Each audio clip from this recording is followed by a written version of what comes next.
4장 18절부터 31절까지 말씀드리겠습니다.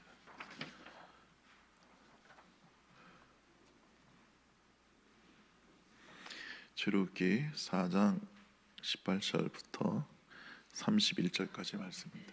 다 같이 읽겠습니다.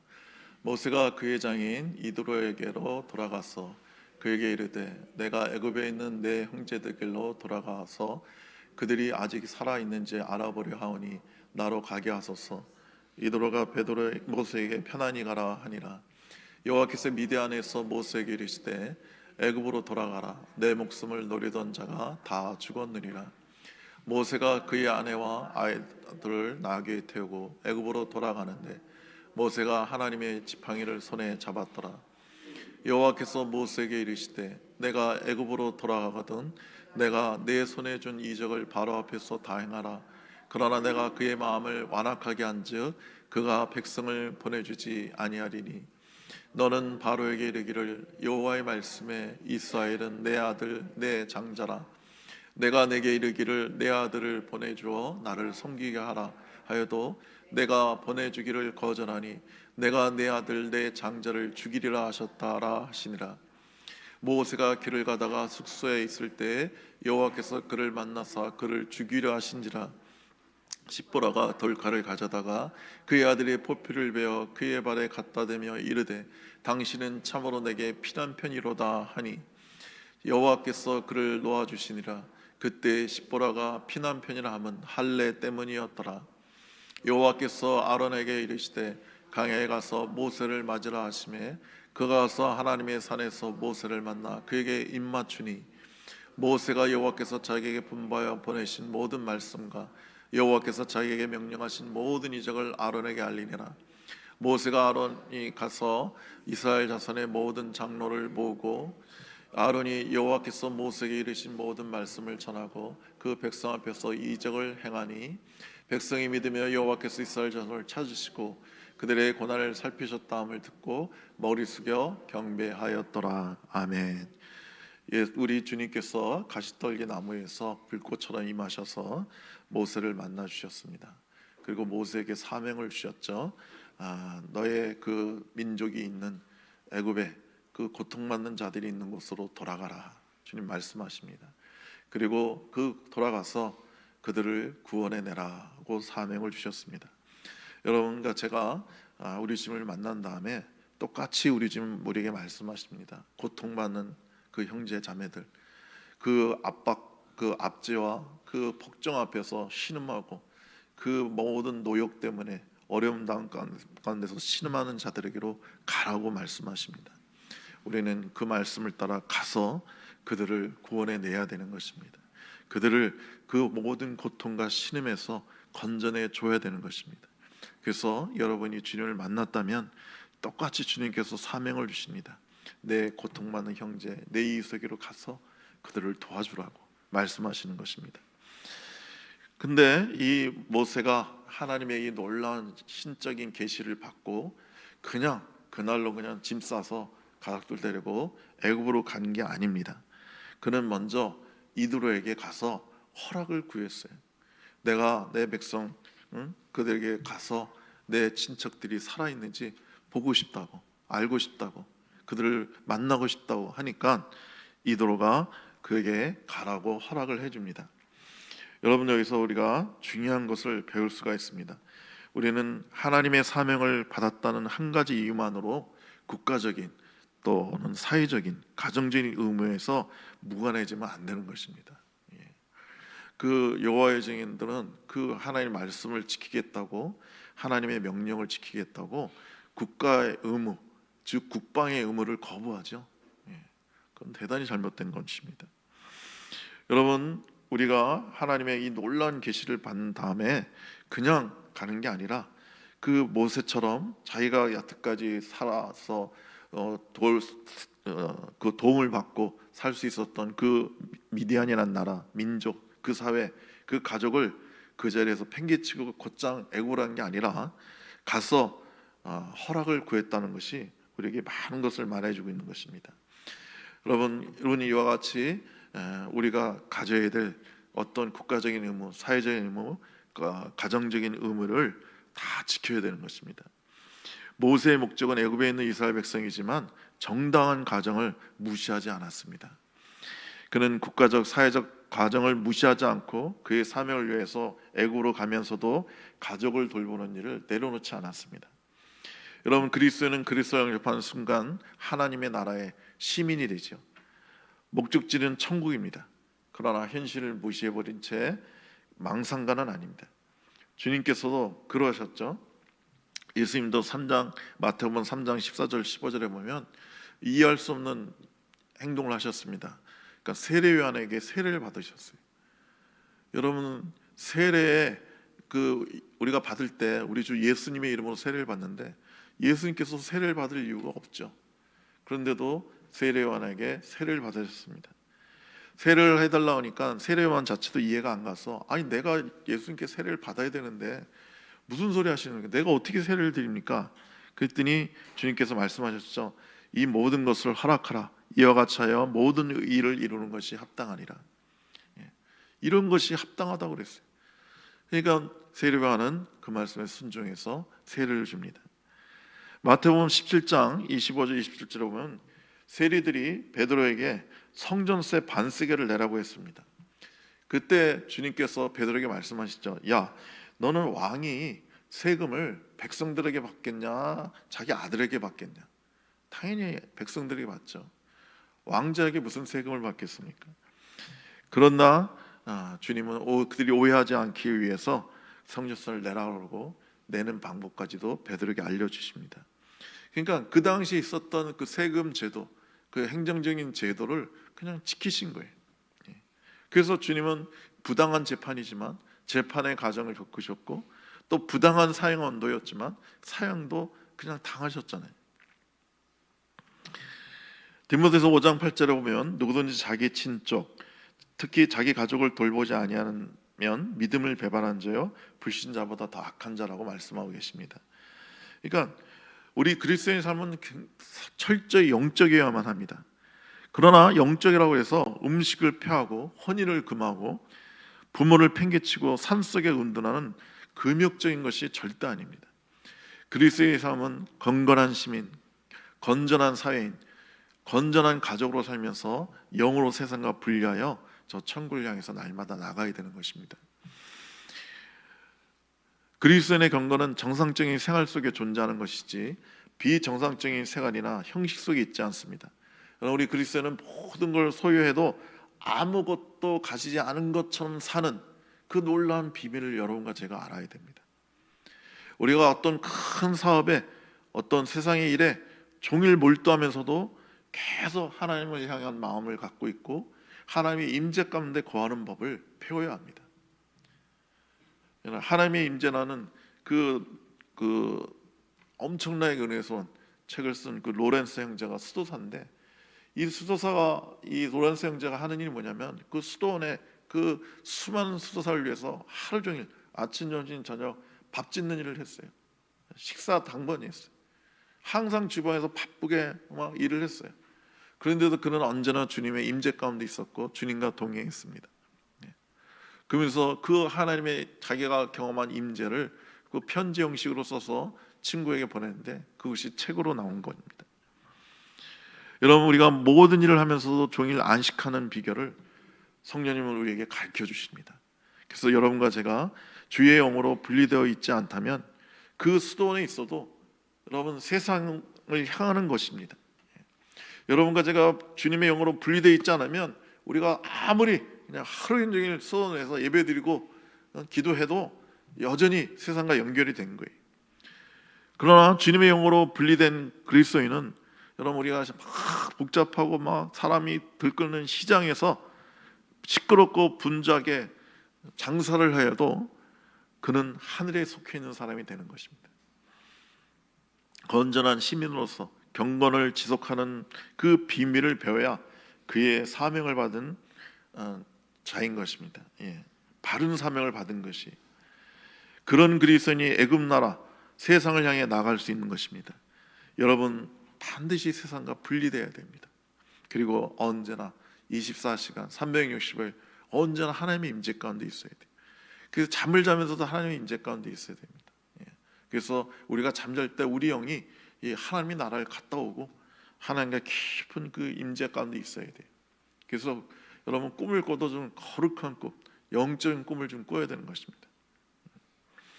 모세는 내면에 숨겨진 불안을 해소받고 깊은 믿음의 비밀을 받고 능력을 추적한 후에 세상으로 갔습니다. 여러분 모세가 하나님께 뭐 내가 입이 뻣뻣하다느니 혀가 뻣뻣하다느니 입이 둔하다느니 뭐 나는 합당치 않다느니 여러 가지 이렇게 핑계를 대고 구실을 대는 것은 사실 그 안에 내면에 두려움이 있기 때문입니다. 그러니까 애굽에 가면 내가 죽을지도 모른다는, 응? 그 40년 전에 자기를 죽이려고 했잖아요. 그 바로왕이 아직도 있다면, 그 자기가 살인을 한 것을 아는 그 사람들이 아직도 있다면 내가 애굽으로 가면 내가 사형을 당할 텐데 라는 어떤 두려움이 있기 때문에 이렇게 이 핑계에 전피게 되는지 모릅니다. 그러니까 하나님께서 모세에게 오늘 분명히 말씀해 주시죠. 내 생명을 찾던 사람은 다 죽었다. 그러니까 너 두려워할 필요가 없다 이거예요. 불안할 필요가 없다는 거예요. 그래서 주님은 그 마음속에 불안을 제거해 주시고 그에게 사명을 완수하라고 합니다. 이런 마음 중심의 문제가 있으면 그 하나님으로부터 그 마음에 어떤 문제가 있든 간에 그것이 해결받지 못하면 하나님의 사명을 우리는 감당할 수 없는 것입니다. 여러분 모세는 호렙산에서 여호와를 만난 그 엄청난 경험과 신비한 비밀을 그 가슴에 품고 있습니다. 이 놀라운 경험을 장인 이도에게 말하지 않았습니다. 여러분과 제가 그 받은 놀라운 은혜, 그 신령한 계시, 주님의 그 음성을 우리가 남한테 이렇게 쉽게 얘기하는 게 아닙니다. 바울은 그 3층 천국에 갔다 온 그 이야기를 14년이 지난 다음에 얘기하잖아요. 그것도 자기가 갔다는 게 아니라 내가 주 안에서 어느 형제를 아는데 마치 다른 사람 얘기하는 것처럼 그렇게 애매모호하게 얘기하지 않습니까? 여러분 우리가 주님과 나만이 아는 비밀이 많으면 많을수록 좋습니다. 그리고 간증은 조심히 해야 되는 거예요. 그걸 너무 다 보여주면 히스기야가 바빌론에게 온 신하에게 그 왕궁의 보물창고를 다 보여주니까 다 뺏기잖아요. 주님도 그거 가지고 책망하잖아요. 디모데전서 3장 9절에 보면 집사를 택할 때 믿음의 비밀을 가진 자를 택하라 이렇게 말하고 있어요.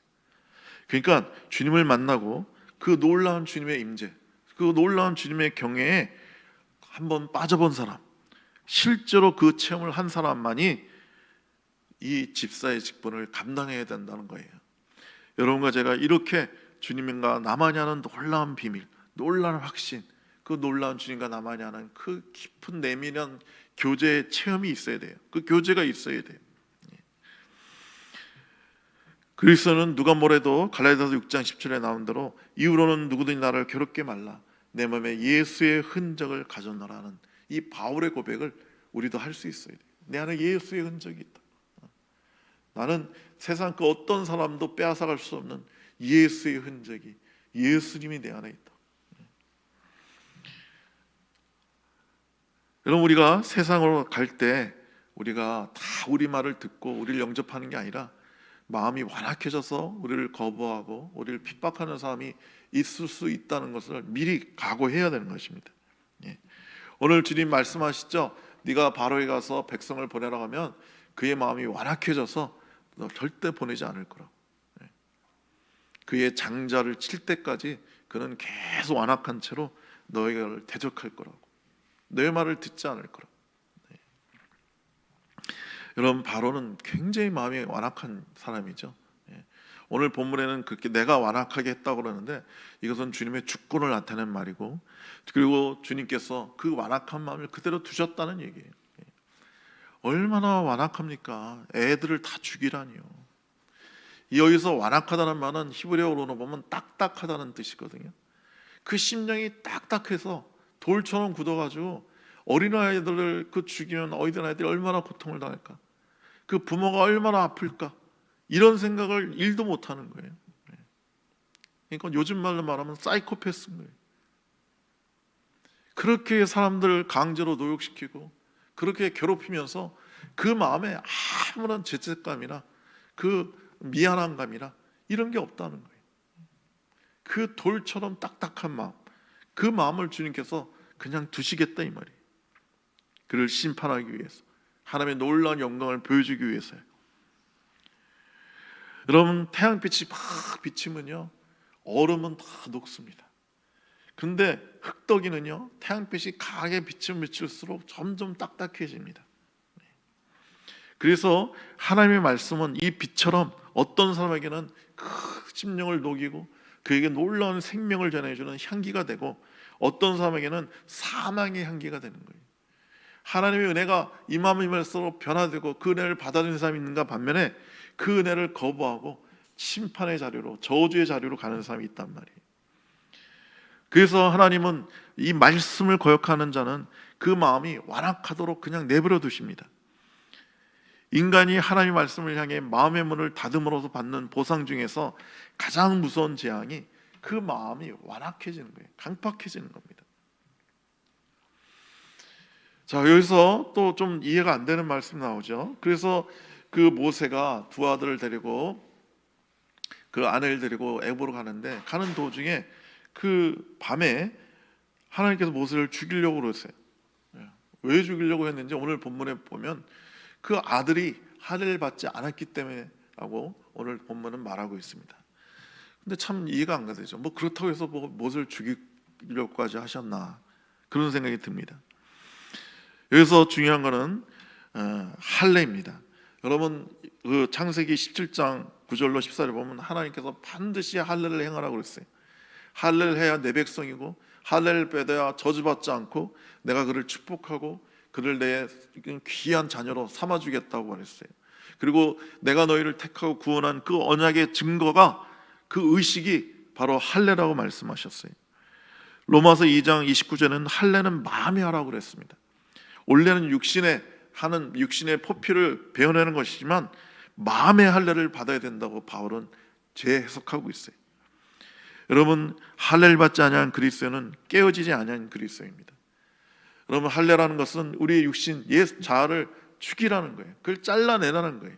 육신의 정욕과 안목의 정욕과 이생의 자랑을 잘라내라는 거예요.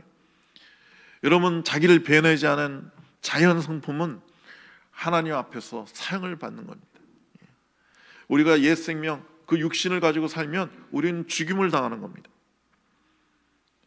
그리스도인이 하나님의 사명을 받고 애굽으로 가자고 한다면 반드시 깨어지고 마음의 할례를 받아야 되는 거예요. 육신의 껍질을 베어내고 심장의 껍질과 콩팥위에 붙은 껍질과 간에 붙은 껍질을 벗겨내야 되는 거예요.